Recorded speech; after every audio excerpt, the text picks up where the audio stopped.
అన్ని ఊళ్లలో డ్వాక్రా సంఘాలు ఉన్నట్టు కుశాలపురంలో కూడా డ్వాక్రా సంఘం ఉంది. అందులో ముఖ్యమైన సభ్యురాలు కౌసల్య, మరో ముఖ్యమైన సభ్యురాలు సుజాత.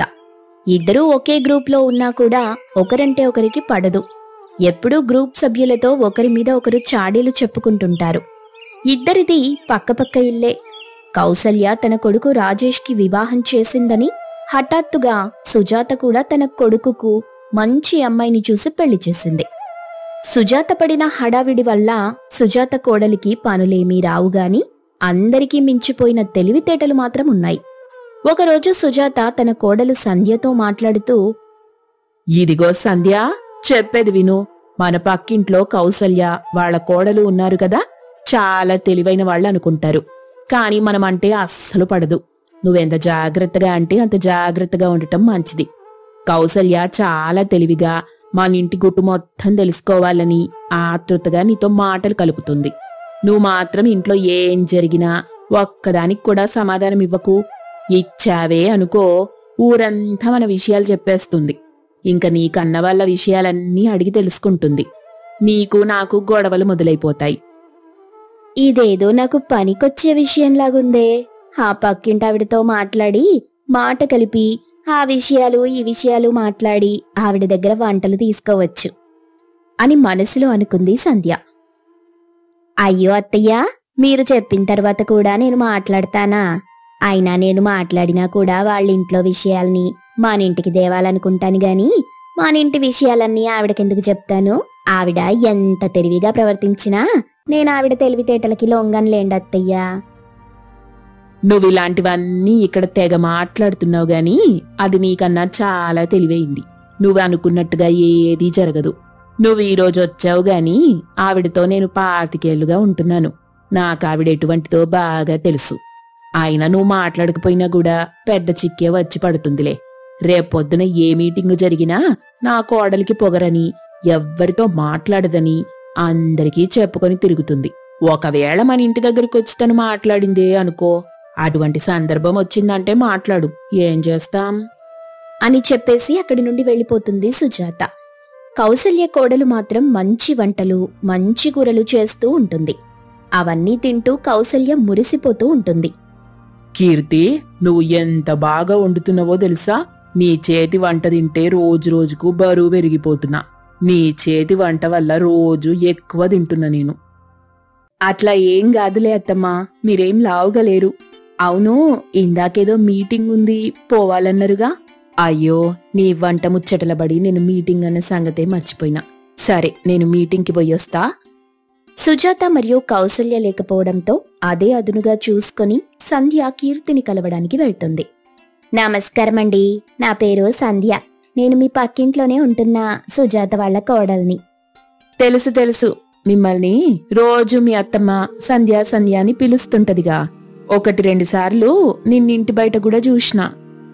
అయితే నేను మా అత్తగారు చెప్పిన ఏ పనులు చెయ్యట్లేదని అనుకుంటున్నారా ఏంటి? నేనే పని చేసినా ఆవిడ పక్కన నిలబడి అలా అరుస్తూనే ఉంటారండి.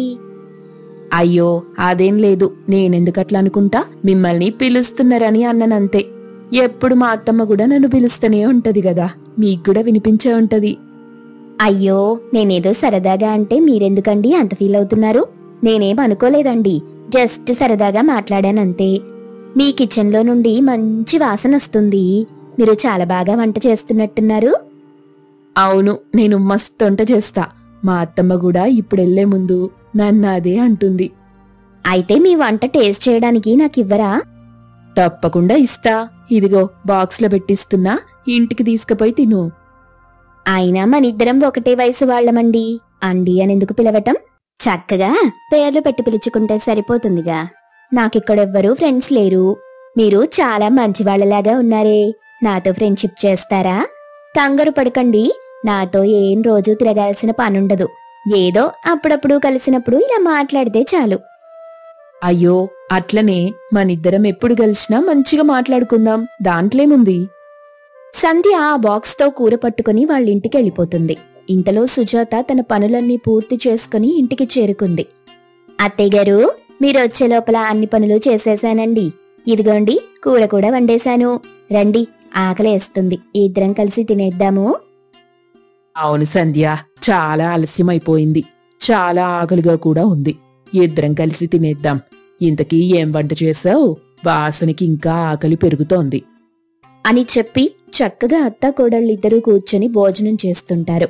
కొంచెం తిన్న వెంటనే, అబ్బా, ఎంత బాగా వండావు సంధ్య. నువ్వింత మంచిగా వంట చేస్తావని అస్సలు అనుకోలేదు. మరి ఇన్ని రోజులు వంటల నుండి దూరంగా ఎందుకెళ్తున్నావు? సరే, ఏదైతే అదైంది గాని భలే రుచిగా ఉంది కూర. అవునవును, ఎంతైనా పక్కింటి పుల్లకూర రుచి వేరులే. ఏంటి, ఏమంటున్నావు? నీలో నువ్వే మాట్లాడుకుంటున్నావేంటి? నేనేమీ అనలేదత్తయ్యా, మీరు పొగుడుతున్నారని చాలా సంతోషిస్తున్నాను. ఇంతలా నా వంటని ఎవ్వరూ పొగడలేదు అని మాట్లాడుకుంటూ సుజాత మరియు సంధ్య చక్కగా భోంచేసి విశ్రాంతి తీసుకుంటారు. మరుసటి రోజు సుజాత తన భర్తని మరియు కొడుకుని పనికి పంపించేశాక టీవీ పెట్టుకుని సీరియల్ చూస్తుంది. సంధ్యకి వీళ్ళిద్దరి కోసం వంట చేయమని చెప్తుంది. నిన్నైతే చాలా బాగా వంట చేశావు. ఈ రోజు కూడా ఒక మంచి వెరైటీ వంట చేయవా? నీ చేతి వంట మాటిమాటికి తినాలనిపిస్తుంది. నేను కొద్దిసేపు టీవీ చూస్తాను. ఈ మధ్య మీటింగ్ల వల్ల అస్సలు టీవీ చూడ్డమే కుదరలేదు. అత్తయ్య గారు, మీరు ప్రశాంతంగా కుర్చీలో కూర్చొని టీవీ చూడండి. నేను మీకు మంచి వెరైటీ వంట ఏదైనా చేసి పెడతాను. నేనొచ్చి పిలిచేంత వరకు టీవీ దగ్గర నుండి కదలకండి అని చెప్పి సంధ్య పెరటి ద్వారం నుండి కీర్తి వాళ్ళింటికి చేరుకుంది. అటూ ఇటూ చూడకుండా నేరుగా వంటగదిలో కీర్తి దగ్గరికి వెళ్ళింది. ఇంతకీ ఏం వండుతున్నావు? ఏంటి స్పెషలు? నిన్నెచ్చిన కూరైతే బ్రహ్మాండంగా ఉందనుకో. మా అత్తయ్య గారు ఆ కూరని ఎంత పొగిడారో. ఇదిగో నీ బాక్స్ తీసుకొచ్చాను. అవునా, నిన్న మా ఇంట్లో కూడా బావుందన్నారు. అయినా నాకు రోజు అలవాటైపోయిందిలే. రోజు పొగుడుతూనే ఉంటారు మా ఇంట్లో. మరి నీ చేతి వంట అంత బ్రహ్మాండంగా ఉంటే ఎవరైనా పొగుడతారులే. ఏంటి ఈరోజు తెగ తాలింపు పెట్టేస్తున్నావు? ఏం వండుతున్నావేంటి? నేనీరోజు బీరకాయ వెల్లుల్లి కారం చేస్తున్నా. మా అత్తమ్మకి ఈ కూరంటే మస్తు ఇష్టం. అబ్బా, మీ అత్తగారి టేస్టు నా టేస్టు ఒక్కటే. నీకు తెలుసా కీర్తి, ఇది నా ఫేవరెట్ కర్రీ.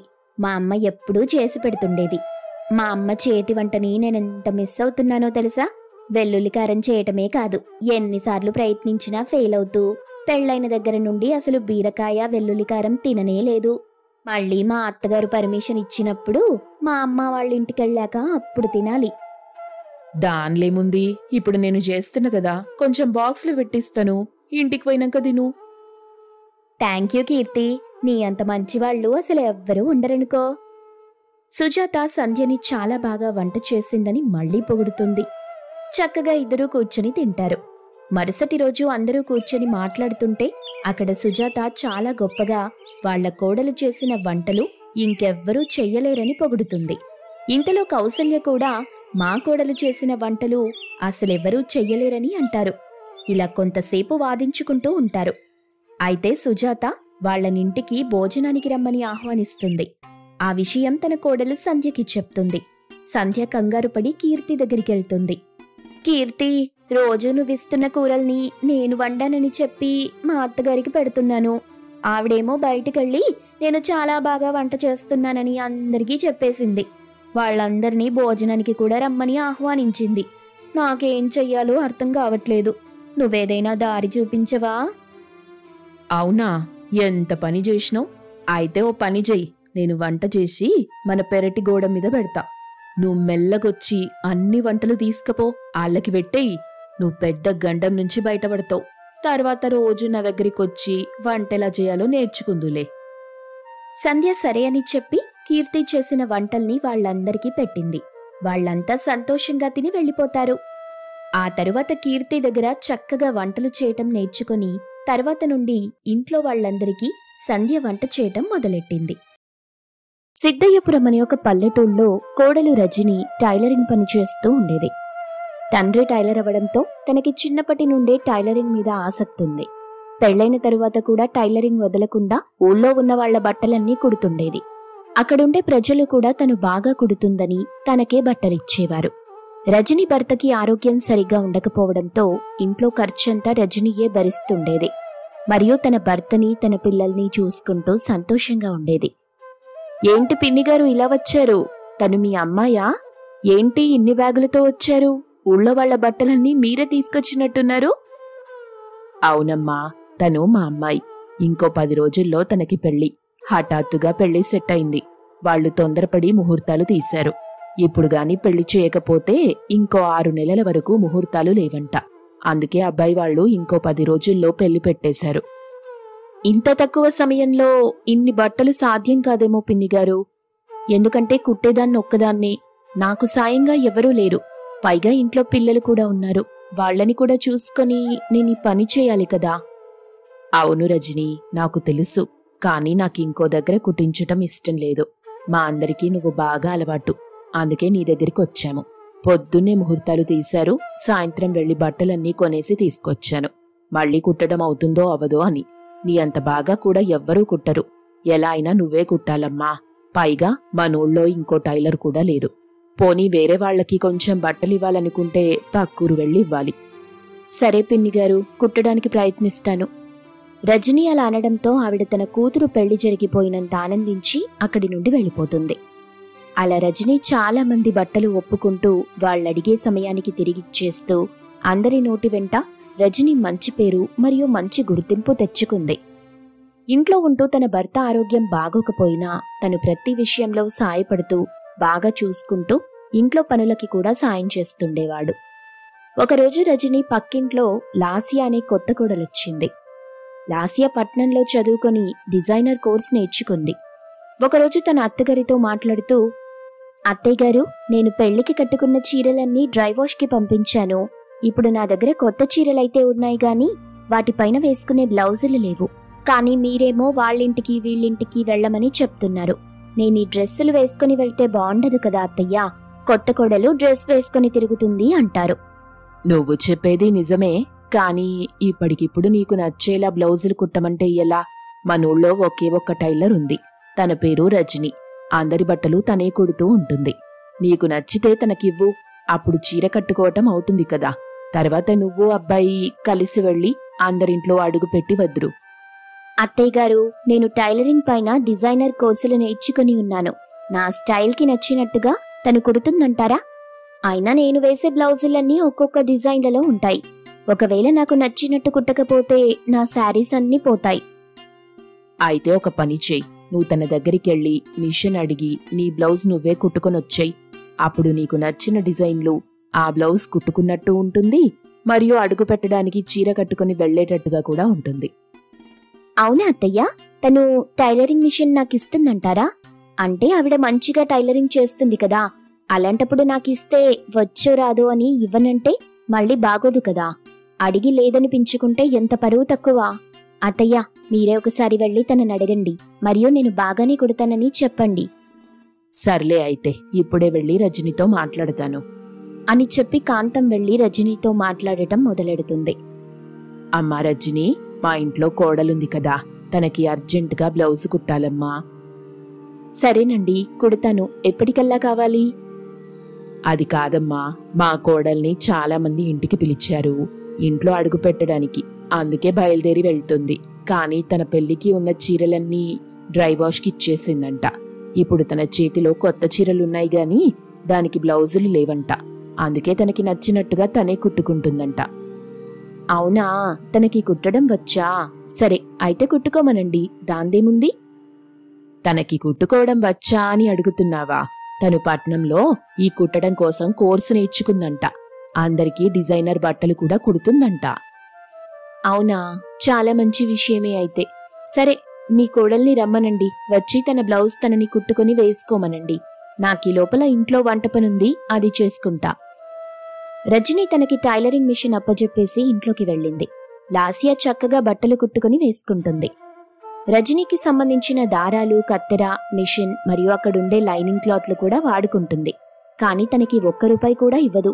కాని రజని ఏమీ అడగకుండా నవ్వుతూ తను కుట్టుకున్న బ్లౌజ్ చూస్తుంది. మీరు కుట్టిన బ్లౌజ్ డిజైన్ చాలా బాగుందండి. మీరింత బాగా టైలరింగ్ చేస్తున్నప్పుడు మనూళ్ళో టైలరింగ్ షాప్ పెట్టండి.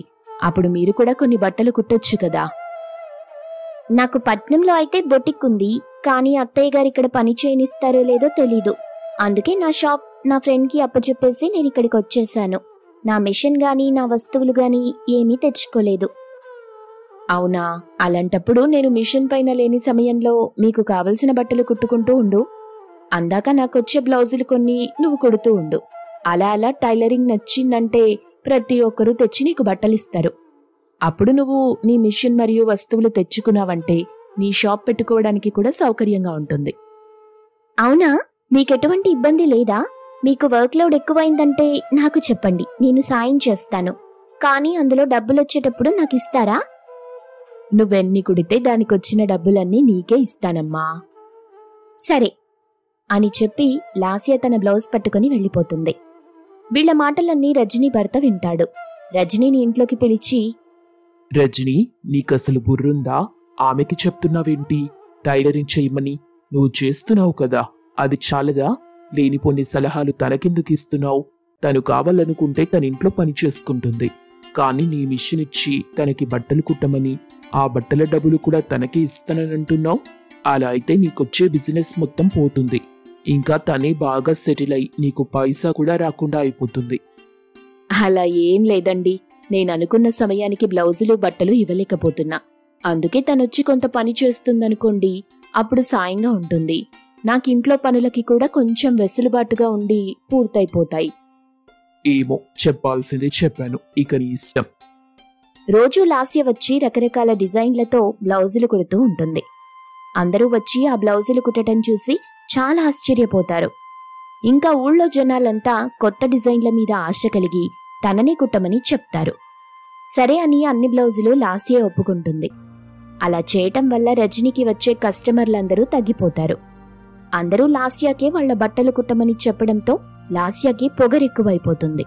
డబ్బులు ఎంతివ్వాలి అని అడగకుండా అందరూ బట్టలివ్వడంతో తిరిగిచ్చేటప్పుడు డబ్బులు ఎక్కువగా చెప్తుంది. ఒక్కొక్క బ్లౌజ్కి 2 నుండి 3,000 అడుగుతుంది. కానీ రజనీ మాత్రం ఒక బ్లౌజ్కి 100 రూపాయలు మాత్రమే తీసుకుంటుంది. ఇదంతా జరగడంతో ఆ ఊళ్ళో ఉండే ప్రజలంతా లాస్యకి ఇచ్చిన బ్లౌజులన్నీ తిరిగి తీసుకోవటం మొదలెడతారు. లాస్య బట్టలన్నీ తిరిగి తీసుకుని వెళ్లిపోవడంతో బాధపడుతూ ఉంటుంది. వెంటనే రజనీ అక్కడికొచ్చి, నువ్వు చేసింది చాలా పెద్ద పొరపాటు. మన ఊళ్ళో ప్రతి ఒక్కరూ నార్మల్గా పనులు చేసుకుని బతికేవాళ్లు. వాళ్ళిలాంటి డిజైనర్ బ్లౌజులు వేసుకుంటారని ఎలా అనుకున్నావు? వాళ్ళు మామూలు బట్టలే వేసుకుంటారు. కానీ మీ డిజైనర్ బట్టలు చూసి ఆశపడ్డారంతే. కానీ వాటి ఖరీదు వాళ్ళకి తెలీదుగా, అందుకే తిరిగి పట్టుకుని వెళ్లిపోయారు. నువ్వు బాధపడకు, మన ఊళ్ళో మామూలుగా బ్రతికే ప్రజలే ఉన్నారు. అంతా హై స్టాండర్డ్ ప్రజలెవరూ లేరు. ఇలాంటి పెద్ద పెద్ద షాపులన్నీ పట్టణానికే పనికొస్తాయి గాని మన ఊరికి పనికిరావు. మీరు చెప్పిన తరువాత నాకిప్పుడు బాగా అర్థమైంది. ఇక్కడ ఇలాంటి షాప్ పనికిరాదని తెలిసొచ్చింది. నేను వెంటనే పట్నం వెళ్లి మా షాప్ నేనే చూసుకుంటాను అని చెప్పి లాస్య తన భర్తని కుటుంబాన్ని తీసుకుని పట్నం వెళ్ళిపోయింది. అక్కడ తన బొటిక్ చూసుకుంటూ సంపాదిస్తూ అందరూ సంతోషంగా ఉంటారు.